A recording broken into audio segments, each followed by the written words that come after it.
हरामाच्या पैशावर तुम्ही मस्ती करता, आदरणीय पवार साहेबांच्या पाठीमध्ये खंजीर खुपसता, लोकांमध्ये जातीय जातीवाद पसरवता। हा अकोला तालुका गुन्हा गोविंदाने नांदणारा तालुका होता, इथं तुम्ही विष फिरता। तर हा आदिवासी समाज शांत बसणार नाही, येणाऱ्या काळात त्यांना दाखवून द्यावा लागेल। 200 कोटीचा मालक कोण झालं मला बोलायची गरज नाही मित्रांनो, किती टक्के कमिशन खातात आपल्याला काही सांगायची गरज नाहीये।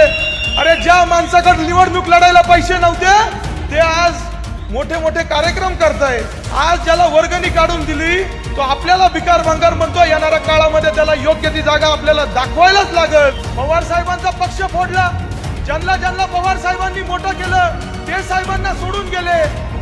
यातलाच एक आपला आमदार होता 2019चा, ज्याला आपण वर्गणी काढून दिली, ज्यांच्याकडे पैसे नव्हते सगळ्यांनी वर्गणी काढून निवडून आणलं। मग तिकडे भांगरे साहेब असतील, महाविकास आघाडीतले सगळे नेते असतील, सगळ्यांनी जीवाचं रान केलं।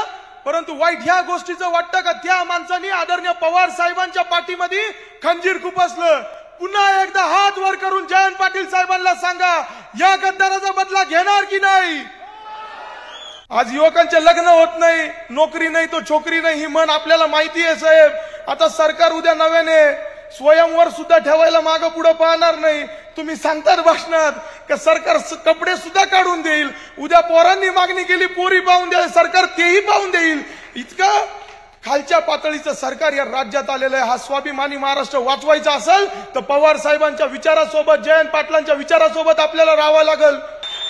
आज लाडकी बहीण योजनेला पैसे कुठून जातात कोल्हे साहेब? आदिवासींच्या बजेटमधून।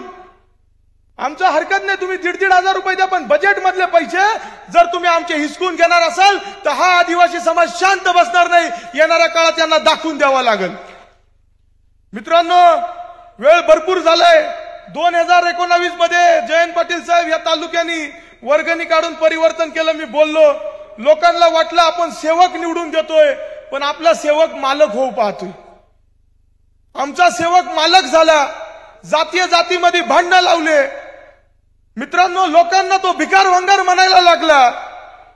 आज ज्याला वर्गणी काढून दिली तो आपल्याला भिकार भंगार म्हणतो, येणाऱ्या काळामध्ये त्याला योग्य ती जागा आपल्याला दाखवायलाच लागेल। आणि हा शब्द आदरणीय पवार साहेबांना तुम्ही द्या। आज माझे विरोधक लंके साहेब, मी हॉटेल व्यवसायामध्ये आहे, चांगल्या पद्धतीने व्यवसाय करतो। आमचे विरोधक माझ्या व्यवसायावर चांगला डोळा ठेवणे चांगली गोष्ट आहे। मी निरोप पाठवला, बोध घ्या, शिकण्यासारखं भरपूर काय आहे, पर अगर बात खानदान पे आएगी तो हम भी कुछ कहना चाहते हैं। तुमचं हॉस्पिटल, तुमचं जे हॉस्पिटल होतं तुमच्या उपजीविकेचं साधिक होतं, त्यात ना तुमचं कुटुंब चालायचं। मागच्या 5 वर्षापासून तुम्ही हॉस्पिटल बंद केलंय। मग आज जो काय मात चाललाय, जे काय राजकारण तुम्ही करू पाहताय, ते पैसे येता कुठून या जनतेला उत्तर तुम्ही द्या।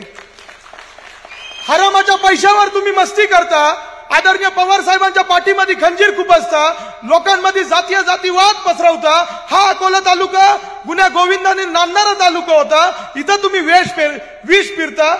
येणाऱ्या काळात मित्रांनो हा जो काय आपला पुरोगामी अकोला तालुका आहे तो आपल्याला वाचवायचा आहे। त्यामुळे मी त्या माझ्या विरोधकाला एकच गोष्ट सांगू इच्छितो, मी शांत आहे बाबा, मला शांत राहू दे। माझ्यावर माझ्या वडिलांचे आईचे चांगले संस्कार आहेत, त्यांच्या विचारानं मी काम करतोय, कुटुंबाचा वारसा पुढे घेऊन जातोय। तुझं माझं भांडण व्यक्तिगत करू, परंतु हा प्रश्न आमच्या तालुक्याच्या विकासाचा आहे। आणि तू जे काही विकास या तालुक्यामध्ये करू पाहतोय, 200 कोटीचा मालक कोण झालं मला बोलायची गरज नाही मित्रांनो, किती टक्के कमिशन खातात आपल्याला काही सांगायची गरज नाहीये। अरे ज्या माणसाकडे निवडणूक लढायला पैसे नव्हते ते आज मोठे मोठे कार्यक्रम करताय। मी गमतीने मगाशी सांगितलं, खांद्यावर बसून डीजे लावून गावात जात आहे, पैसा येतो कुठून याचा विचार सुद्धा या तालुक्यातील जनतेने केला पाहिजे। काल अकोले या मतदारसंघात अमित बांगरे यांच्या भाषणाने सगळेच चकित झालेले आहेत। शरद पवारांनी अमित बांगरे यांचं तिकीट फायनल करताच अमित बांगरे यांनी किरण लहामटे आणि अजित पवार यांना चांगलंच जोडपून काढलेलं आहे। अरे ज्या माणसाला आपण वर्गणी गोळा करून त्याला आपण निवडून दिलं आणि आज तो 150 कोटीचा मालक झाला आणि हा सारा हरामाचा पैसा होता असंही बांगरे यांनी म्हटलेलं आहे।